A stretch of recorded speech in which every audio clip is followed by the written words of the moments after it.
Ah, mas que o mundo é injusto. É injusto mesmo. Ah, mas quem faz errado parece que chega mais rápido. E chega mesmo. Ah, mas quem não é fiel parece que é mais feliz.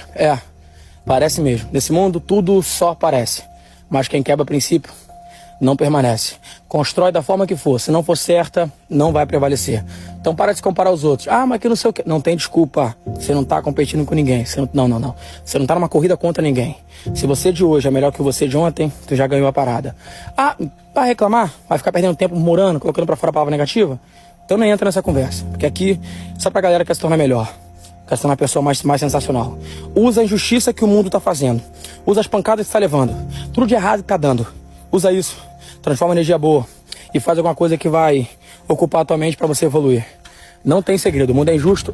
Mas quem quebra princípio não prevalece. Quem faz errado pode até chegar mais rápido. Mas um dia a casa cai. Faz certo. Sempre dá certo.